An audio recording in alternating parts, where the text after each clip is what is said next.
So I'm going to do a very interesting video that doesn't exist on YouTube. A video where the content creator, like myself, whines and complains. Have you guys ever seen such a video? Of course not. Only here. Only on my channel, eh? But this is not just about me. It's something that I'm pretty sure affects a lot of other content creators. It's a very underhanded tactic because unless the creator speaks out, you wouldn't know it's happening. And it's very effective. Now, I kept saying in my videos that as the 2020 elections in the United States is going to approach, social media companies are going to do their damn best in order to censor as much as they can. And they're not just going to outright censor you because they also want people to have the impression that the platform is grassroots, that the videos that you are seeing in the search results and on trending are actually trending because they're popular and they're actually on the search results because that's what people search for. But the reality is not the case. Now, I noticed for a while that a lot of my subscribers keep telling me that I'm releasing videos and they don't get notified. YouTube never addressed these issues, but I genuinely think it's a feature, not a bug. Like if someone goes on someone else's channel and hits that bell icon, like do you know how difficult it is to hit that bell icon? Like you have to move the mouse. Like in this day and age, it's actually difficult. Like this is why when I see downvotes on a video, I'm shocked because it means that I pissed someone off so much that they actually had to move the mouse to click the downvote button, right? So I understand the effort that someone does in order to click the bell icon. But I actually have Patreons, people on Subscribestar that give me money. Like they like my channel so much that they give me money in order for me to keep doing this. And they're telling me that YouTube isn't giving them notifications when I upload it. And like I get the fact that I release maybe too many videos and some people wouldn't want to get spammed.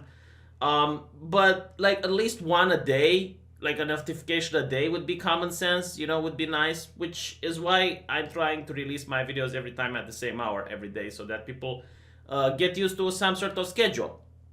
And it shouldn't be me asking you guys to share my videos. Like this shouldn't be the case. I need to get Greta saying that this isn't right. This isn't right. No, she's absolutely. This isn't right. This is right. You shouldn't. You shouldn't have to share my videos on different platforms. But like if you do that, it helps me out. The second thing that I noticed is the shadow banning. Now, since I started my channel, if I would have gone on on Google, and I would have searched for V, I would have found two things: my Patreon and my channel every time, right? But now if I go on Google and I search for V YouTube, first of all, like in the top three here, none of them is my channel, right? And then as we go, we notice V YouTube. It's This going is to my be journey. this lady talking about her journey with 50,000 subscribers. And then as you go lower, you get to see another V with 40,000 subscribers.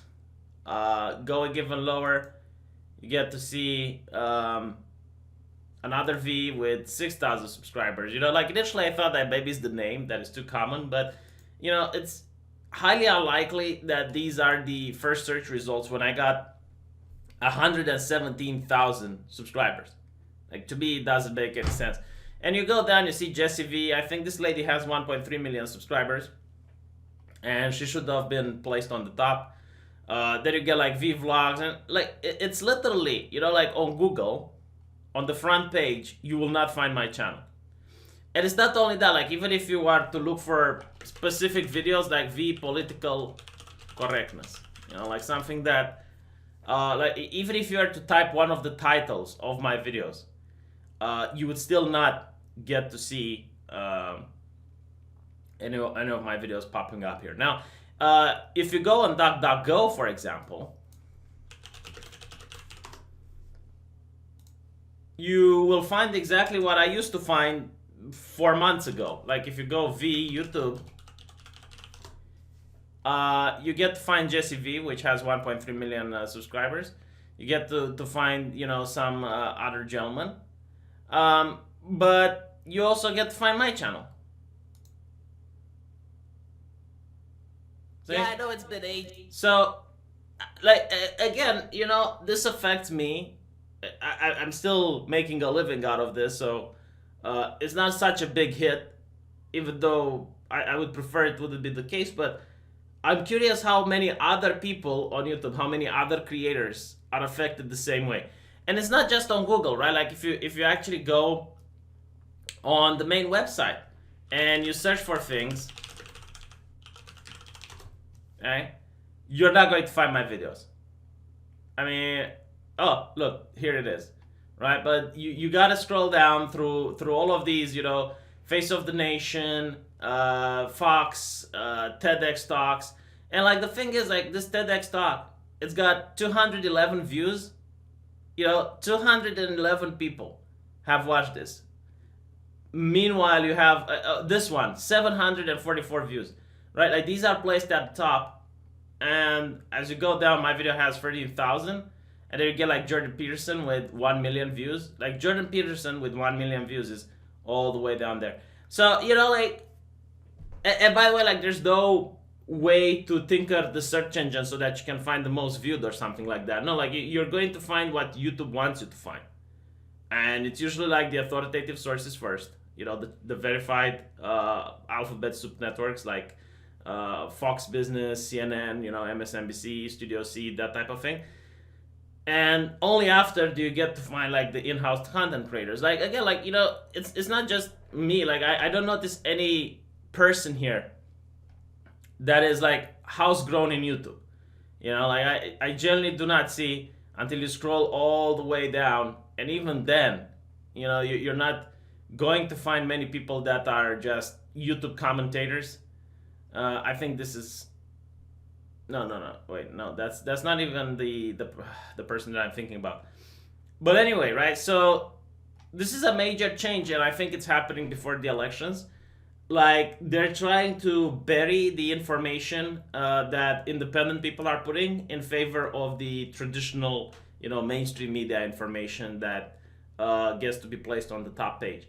Now the recommended section, same thing. So think about it this way: every single channel every day has people unsubscribing, which is kind of natural. Like you have people that are bored of your shit.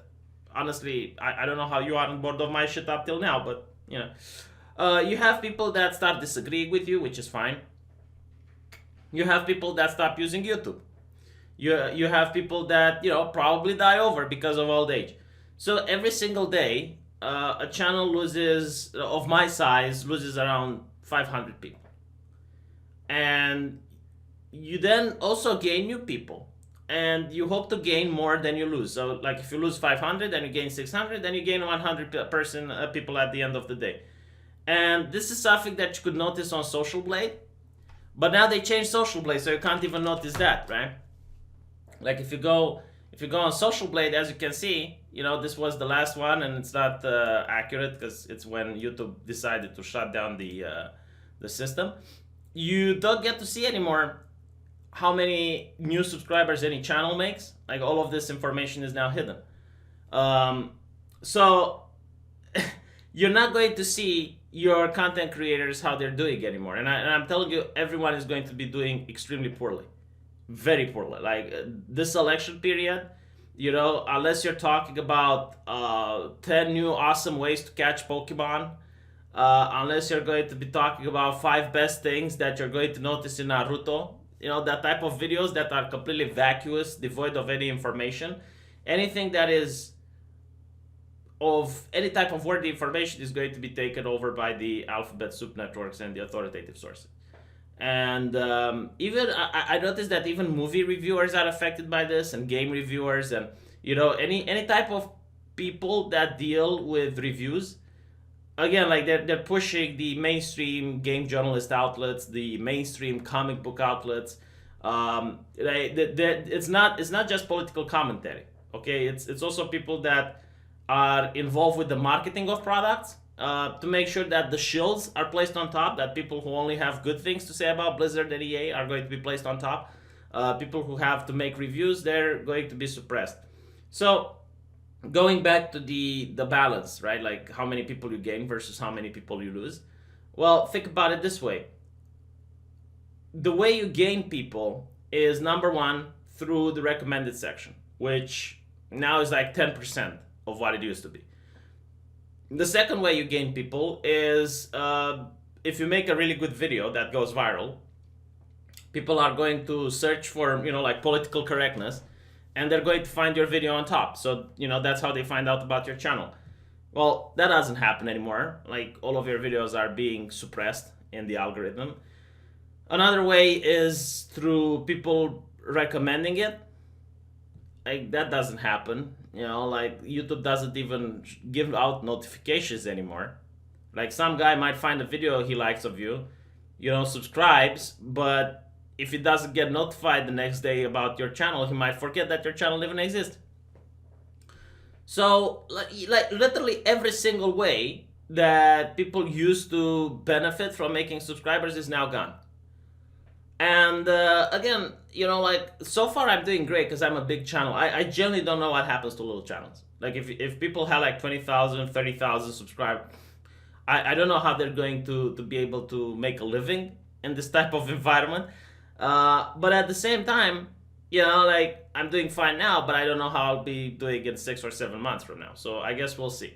If you want to help out, sharing my videos definitely helps. Facebook, Twitter. I try to make my videos not as edgy as they used to be, specifically so I can keep talking about important stuff and not get banned for making an edgy joke, which is quite unfortunate.